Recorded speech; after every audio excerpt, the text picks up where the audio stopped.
Washington, so much for North Korea's restraint. So much for President Donald Trump's threats of fire and fury.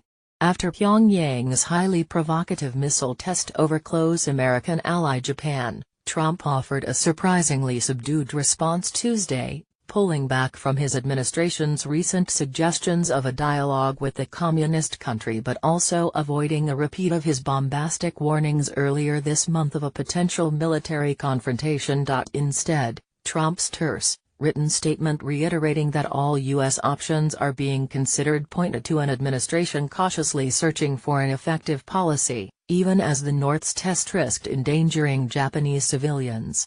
Washington and its allies called an emergency UN Security Council meeting for later Tuesday, but looked short on new ideas for stopping the nuclear and missile advances that are increasingly putting the U.S. mainland within range.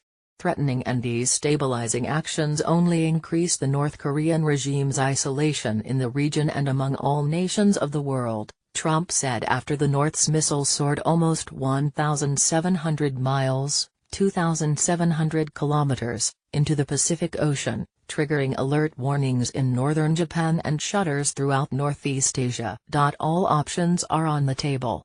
The tone was far more moderate than Trump's colorful language earlier this month, when he spoke of unleashing fire, fury and frankly power the likes of which this world has never seen before if North Korea kept threatening the U.S. There were no indications Trump had any imminent intention to make good on his threat to strike North Korea. But such has been the speed of the Trump administration's zigs and zags on North Korea policy.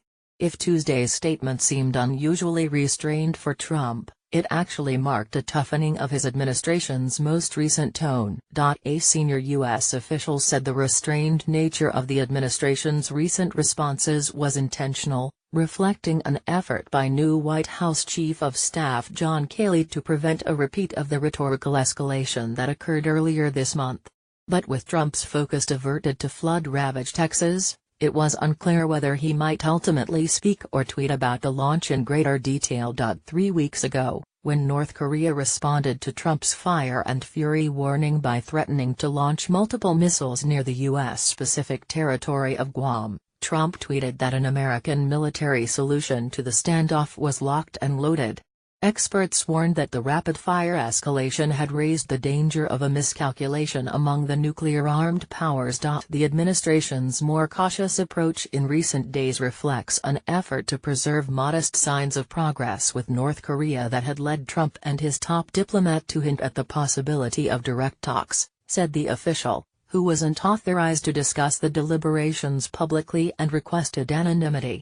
North Korean leader Kim Jong-Un is starting to respect us, Trump said at a campaign rally in Phoenix last week, adding that maybe, probably not, but maybe something positive can come about. Secretary of State Rex Tillerson credited Kim's government with demonstrating some level of restraint that we have not seen by not conducting a missile test for almost a month, expressing hope it might be the signal that we have been looking for, leading to a dialogue. Even that suggestion was a surprising one for the Trump administration. On his first trip to Asia, Tillerson said North Korea must first abandon its weapons of mass destruction for talks to occur. But he later floated the idea that the North merely had to halt its nuclear and missile tests. The North has completely rejected both demands, saying negotiations hinge on the U.S. dropping its hostile policy. In any case, the optimism generated by North Korea's temporary lull in missile activity ended last Friday, when it fired 3 short-range projectiles into the sea.